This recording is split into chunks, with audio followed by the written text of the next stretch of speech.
اعوذ باللہ من الشیطان اللعین الرجیم بسم اللہ الرحمن الرحیم قال اللہ تبارک و تعالی فی کتابہ المجید انما ولیکم اللہ ورسولہ والذین آمنوا۔ عزیزان گرامی، ان دنوں ایک بار پھر کچھ پاکستان کے خود فروش عناصر کی طرف سے 6 جولائی کو ایک اجتماع کے اعلانات سامنے آ رہے ہیں، اور ہدف ولایت فقیہ کو، اجتہاد کو، مجتہدین کو، فقاہت کو، حوزہائے علمیہ کو اور اہل البیت کی میراث کو، جو طول تاریخ میں سب سے بڑا سرمایہ رہا مکتب تشیع کا، ہدف اس کو نشانہ بنانا ہے، اور اس کے لیے ڈھال ولایت کا عنوان ہے۔ یہ عجیب ہے کہ طول تاریخ میں ہمیشہ مقدس ناموں کو ڈھال بنا کر حق کی سرکوبی کی کوشش ہمیشہ کی گئی ہے، اور آج بھی کچھ کیڑے مکوڑے، کچھ نجس العین جانور وہی حرکت آج بھی کر رہے ہیں جو طول تاریخ میں مختلف سلاطین کے دسترخوانوں کی ہڈیاں چوسنے والوں نے اس طرح کی حرکتیں کی ہیں۔ ولایت کے حوالے سے چند جملے آپ کی خدمت میں عرض کرنا چاہوں گا۔ ہم نے جس طرح سے بر صغیر میں سمجھا ہوا ہے اللہ کا دین صرف نمازیں پڑھنے، روزہ رکھنے، عزاداری کرنے اور اس کے بعد اپنی زندگی کے باقی تمام امور میں آزاد رہتے ہوئے ہر غلط کام کرنے کے لیے نہیں آیا۔ اللہ کا دین انبیاء کے ذریعے سے اور ائمہ اطہار علیہ السلام کے ذریعے سے انسانوں کی ہدایت کے لیے آیا ہے، اور نبی خاتم کا دین مکمل دین ہے، چونکہ نبی خاتم خاتم الانبیاء ہے، اس کے بعد کسی دین نے نہیں آنا۔ نبی خاتم کے دین کا جو بنیادی مقصد ہے وہ زمین پر اللہ کی حکومت کا قیام ہے۔ یہ جو زمین پر اللہ کی حکومت کا قیام ہے، یہ دین کا بنیادی ہدف ہے۔ یہی ہدف نبی کریم کی زندگی میں عملی شکل اختیار کر گیا جب آپ کی ریاست بنی۔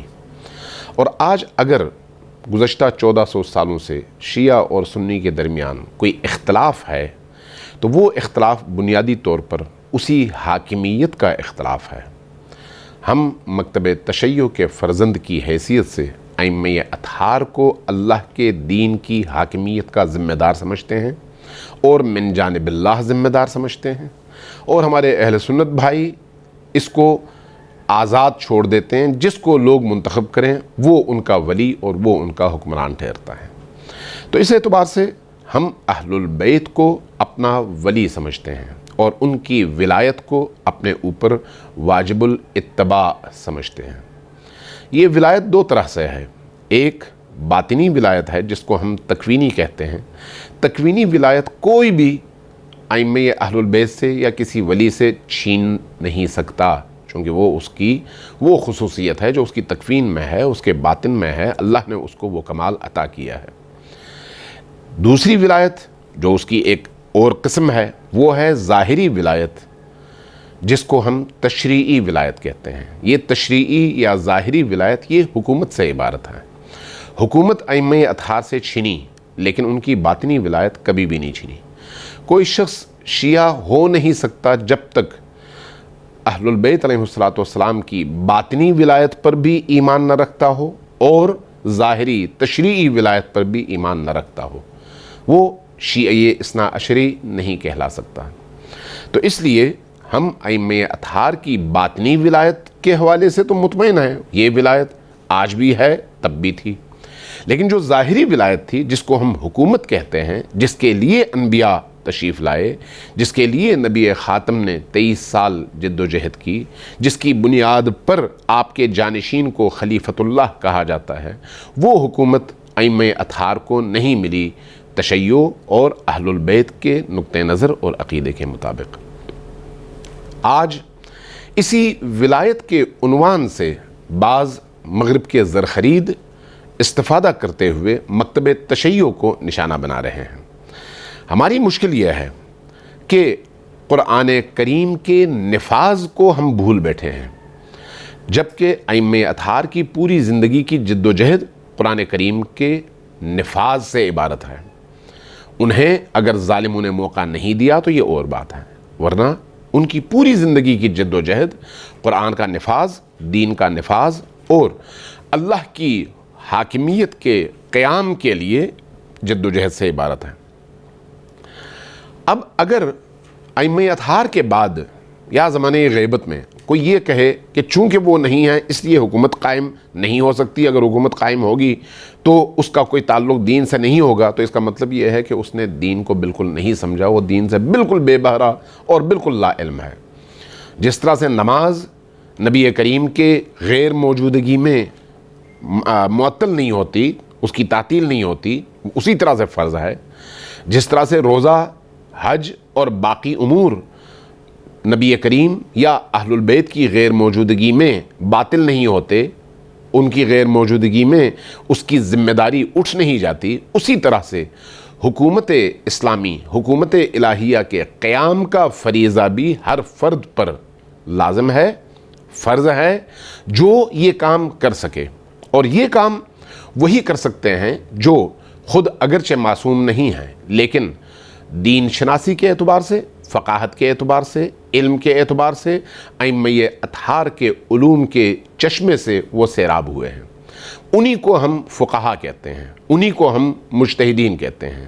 اور جب کسی شخص کے بارے میں یہ ثابت ہو جائے کہ وہ علمی حوالے سے، فقہی حوالے سے، معارف کے حوالے سے، قرآن اور سنت کے فہم کے حوالے سے ائمہ اطہار کے اس سرچشمے سے فیضیاب ہوا ہے اور وہ صاحب نظر ہے، تو اس کو ہم مجتہد کہتے ہیں، اور اس مجتہد کی تقلید بھی واجب ہے۔ اور اگر وہ مجتہد ائمہ اطہار کی تأسی میں حکومت الہیہ کے قیام کے لیے جد و جہد کرتا ہے تو اس کا ساتھ دینا بھی فرض ہے، اور اگر وہ حکومت قائم ہوتی ہے تو پھر اس حکومت کی تقویت بھی فرض ہے۔ یہ جو حکومت ہوگی یہ نہ عربی ہوگی، نہ اردو ہوگی، نہ مہاجر ہوگی، نہ پنجابی ہوگی، نہ فارسی ہوگی، یہ الہی حکومت ہوگی۔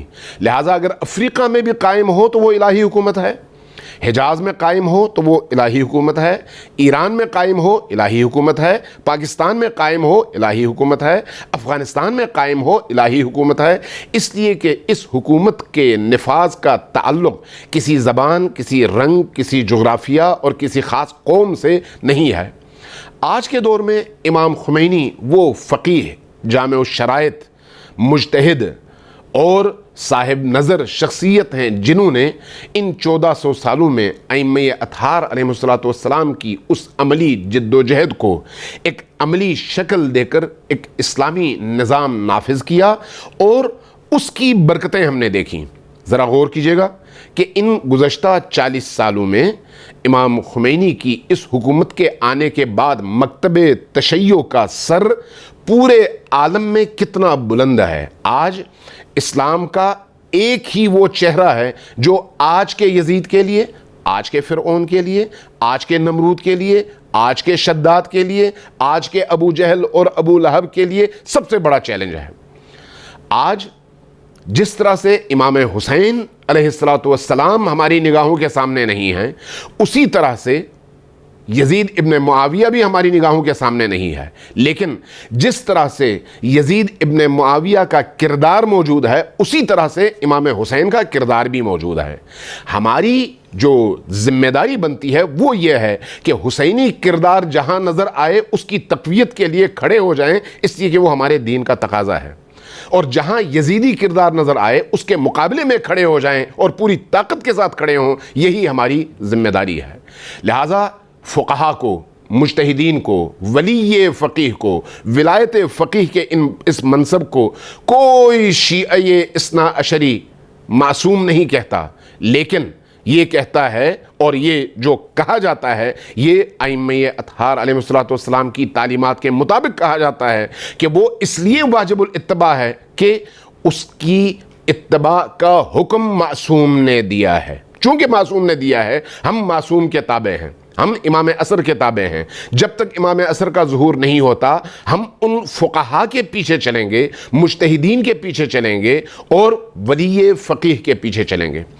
ان گزشتہ 40 سالوں میں جس طرح سے آج کے یزید کو, آج کے فرعون کو, آج کے شداد کو, آج کے نمرود کو, آج کے حسینی کردار نے برملا کر کے, بے نقاب کر کے, رسوا کر کے, ذلت اور پستی کی اتھاہ گہرائیوں میں پھینک دیا ہے, اس کی مثال پوری تاریخ میں نہیں ملتی. یہی وجہ ہے کہ اب انہوں نے امیر شام کی طرح سے, باقی اموی حکومتوں کی طرح سے, عباسی حکومتوں کی طرح سے لوگوں کی فکروں اور سوچوں سے کھیلنا شروع کر دیا ہے اور اپنی جہالت کو علم کا نام دے کر علم کے مقابلے میں آ گئے ہیں. میں 2 مثالیں دیتا ہوں. امیر شام کے دور میں دمشق میں ایک شخص آیا اور امیر شام کے دربار میں آ کر کہا کہ میں کوفہ سے آیا ہوں, یہ اونٹ میرا ہے اور یہ شامی شخص اس کا دعویدار ہے کہ یہ اونٹ اس کا ہے. شامی کو بلایا, پوچھا کہ تمہارا کیا دعویٰ ہے؟ اس نے کہا کہ یہ اونٹنی میری ہے اور میرے پاس اس کے 40 گواہ ہیں. کہا 40 گواہ لے آؤ. 40 گواہ لے آئے. لانے کے بعد امیر شام نے اونٹ کو حوالے کر دیا شامی کے. شامی لے کر چلا گیا. کوفی جب وہاں پر باقی اکیلا رہا تو امیر شام نے اس سے کہا کہ دیکھو میرے پاس جو لوگ ہیں وہ اس شامی کی طرح سے ہیں جن کو اونٹ اور اونٹنی کے درمیان پہچان نہیں ہے. اونٹنی نظر آ رہا ہے کہ وہ اونٹ ہے, اونٹنی نہیں ہے, لیکن اس کے باوجود ایک نے کہا اونٹ ہے, باقی سب نے اس کی گواہی دی اور اونٹ لے کر وہ چلے گئے اونٹنی کے نام سے. جا کر علی ابن ابی طالب سے کہنا کہ ایسے جاہلوں کی میرے پاس ایک پوری فوج ہے, میرا کیسے مقابلہ کرو گے؟ اسی جہالت کا عالم آج بھی ہے عوام الناس میں, اور ہمارے دشمن ہمیشہ لوگوں کی جہالت سے استفادہ کرتے ہیں, امیر المؤمنین کے خلاف بھی اور امیر المؤمنین کے جانشینوں کے خلاف بھی اور ان جانشینوں کے بعد آنے والے فقہا اور مجتہدین کے خلاف بھی. آج 6 جولائی کا جو اجتماع کا پروپیگنڈا چل رہا ہے وہ اسی جہالت کے فروغ کا اور حق کے مقابلے میں باطل اور نجاستوں کو حق کا لباس پہنا کر کھڑا کرنے کا مشن ہے. کیوں ہے؟ اس لیے کہ پوری دنیا کی طاقتوں نے یہ دیکھ لیا ہے کہ فقاہت کی طاقت پوری دنیا میں استکبار, استعمار اور طاغوت کو ننگا کر کے ان کے طاقت کے بھرم کو توڑ کر ان کو سرنگون کر کے فرعونیت کی ناک رگڑنے کا باعث بنی ہے اس 4 دہائیوں کے دوران. اب ہمارے دشمن بڑے دشمن ہیں, عالمی طاقتیں ہماری دشمن ہیں. تشیع کی دشمنی عالمی طاقتوں کی طرف سے ہے. یہ جو 6 جولائی کا پروپیگنڈا کرنے والے اور اس کی ترویج کرنے والے چند کیڑے مکوڑے, ان کیڑے مکوڑوں کی حیثیت کیڑے مکوڑوں سے زیادہ نہیں ہے. یہ ایک 16ویں 17ویں گریڈ کے ایک چھوٹے سے افسر کے قدموں پر بیٹھ کر چند لفافے لے کر فقاہت اور اجتہاد اور تشیع کی تاریخی میراث پر تھوکنے کے لیے کھڑے ہوئے ہیں, لیکن ان کی تھوک ان کے اپنے چہروں پر آتی ہے. فقاہت کے چہرے کو اس سے کوئی فرق نہیں پڑتا. آج امریکہ کے مقابلے میں فقاہت کھڑی ہے, ولایت فقیہ کا منصب کھڑا ہے, مجتہدین کھڑے ہیں, مکتب تشیع کا نظریہ کھڑا ہے. لہٰذا عوام کو یہ بات سمجھانے کی ضرورت ہے, بتانے کی ضرورت ہے اور اس جہل سے یا جہالت سے نکالنے کی ضرورت ہے جو جہل اور جہالت اس دور میں امیر شام کے کام آئی اور آج امریکیوں اسرائیلیوں کے کام آ رہی ہے. اس موضوع پر کرنے کو باتیں بہت ساری ہیں. ان کو امریکی ظلم و ستم نظر نہیں آتا, ان کو اسرائیل کے ظلم و ستم نظر نہیں آتے, ان کو یمنیوں کے اجڑتے ہوئے گھر اور آبادیاں نظر نہیں آتی, ان کو فلسطین میں ہوتا ہوا ظلم نظر نہیں آتا, ان کو نائجیریا میں ہوتا ہوا ظلم اور بربریت کا وہ تاریخی دور نظر نہیں آتا، ان کو تباہال شام نظر نہیں آتا، ان کو داعش نظر نہیں آتی، ان کو طالبان نظر نہیں آتے، ان کو وہ لوگ جو سنیت کا لباس پہن کر ناصبیت اور تکفیریت کی مہم چلا کر مظلوموں کو ہر روز نشانہ بناتے ہیں، وہ نظر نہیں آتے۔ ان کو کون نظر آتا ہے؟ مکتب تشیع کا محافظ فقیہ، اس کو نشانہ بناتے ہیں۔ ان کو کون نظر آتا ہے؟ ولی فقیہ، جس کی زندگی اتنی پاکیزہ ہے کہ وہاں پر ایک ڈاٹ سیاہ نقطے کا تصور بھی موجود نہیں ہے، اگرچہ وہ معصوم نہیں ہے، لیکن اس کے باوجود وہ اس اعلیٰ درجے کے کردار کا حامل ہے۔ اس شخصیت کو نشانہ بنانے کے لیے آج چند سکے کام آ رہے ہیں۔ یہ عمر سعد کے پیادے ہیں۔ جس طرح سے کربلا میں عمر سعد کو ایک طرف حق نظر آ رہا تھا، دوسری طرف باطل نظر آ رہا تھا، لیکن رئی کی حکومت کے زعم میں اور خواہش میں وہ حسین کے مقابلے میں، حسین ابن علی علیہ السلام کے مقابلے میں کھڑا ہوا اور پہلا تیر چلا کر کہا کہ میرے آقاؤں سے کہو کہ پہلا تیر عمر سعد نے چلایا تھا۔ یہ وہ لوگ ہیں جو آج کے دور کے حسینی کردار کے وارثوں پر پہلا تیر پاکستان میں چلا کر اپنے آقاؤں کو یہ پیغام دے رہے ہیں کہ عراق میں آیت اللہ العظمیٰ سیستانی ہوں، یا ایران میں رہبر عالم اسلام حضرت آیت اللہ العظمیٰ امام خامنئی ہوں، یا لبنان میں سید حسن نصر اللہ ہوں، یا دیگر فقہا ہوں، ان کی طرف پہلا تیر میں چلا کر یہ بتا رہا ہوں کہ میں امریکیوں، اسرائیلیوں، سعودیوں اور تمام تر خدا دشمن قوتوں کا وہ پٹھوں ہوں جس کو چند ٹکے اور چند سکے ملے ہوئے ہیں۔ یہ پہلا تیر چلا کے وہ یہ ثابت کرنا چاہ رہے ہیں۔ تو ایسے کثیف، گندے، پلید، گندی نالی کے کیڑوں کو اہمیت نہ دیں، لیکن سر کو بھی ضرور کریں۔ اہمیت نہ دیں لیکن ان کے رستے میں بند ضرور باندھیں۔ ہمارا دشمن بہت بڑا ہے، اس طرح کے کیڑے مکوڑے ہمارے دشمن نہیں ہیں، ان کو روند کر آگے بڑھیں۔ اس موضوع کو اپنی زندگی کا ہدف نہ بنائیں۔ ایک چھوٹا سا جرثومہ ہے، وائرس ہے، چھوٹی سی بیماری ہے، اس بیماری کو رستے میں رونتے ہوئے آگے نکلیں اور نظر رکھیں اپنے اس عالمی دشمن پر جو اللہ کے دین کے مقابلے میں کھڑا ہے، مظلوم انسانیت کے مقابلے میں کھڑا ہے، جس کے ظلم و ستم کا شکار فلسطینی بھی ہیں، عرب بھی ہیں، فارس بھی ہیں، کشمیری بھی ہیں، پاکستانی بھی ہیں، شیعہ بھی ہیں اور سنی بھی ہیں، تمام مظلوم جن کے نشانے پر ہیں، جن کو ہم امریکہ کہتے ہیں، جن کو ہم اسرائیل کہتے ہیں، جن کو ہم آل سعود کہتے ہیں، جن کو ہم خدا دشمن قوتیں کہتے ہیں۔ یہ سارے کے سارے دشمنان خدا ایک پلیٹ فارم پر کھڑے ہیں، اور یہ جو 6 جولائی کے نام سے اجتماع کرنے والے لوگ ہیں، یہ انہی کے دسترخوان کی ہڈیاں چوسنے والے چند حقیر کیڑے ہیں۔ ان کی قیمت اتنی ہی ہے، اس لیے ان کو اتنی ہی اہمیت دیں اور اتنی ہی ان پر فوکس کریں۔ اصل دشمن وہ ہے جو ان کو لقمے ڈال کر بھونکنے پر مجبور کرتا ہے۔ لہٰذا اس کو اتنا ہی رکھیں اور مطمئن رہیں کہ یہ کوئی بڑا مسئلہ نہیں ہے۔ پانی کے اوپر کی جھاگ، اس کی عمر چند لمحوں کی ہوتی ہے اور وہ ختم ہو جاتا ہے۔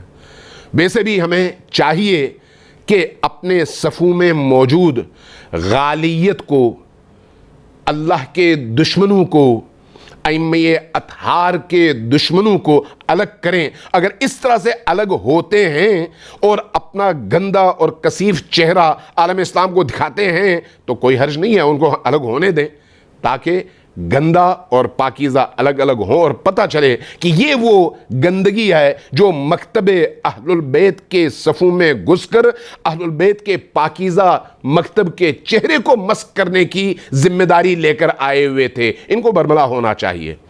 اللہ تبارک و تعالیٰ آپ سب کی توفیقات خیر میں اضافہ فرمائے۔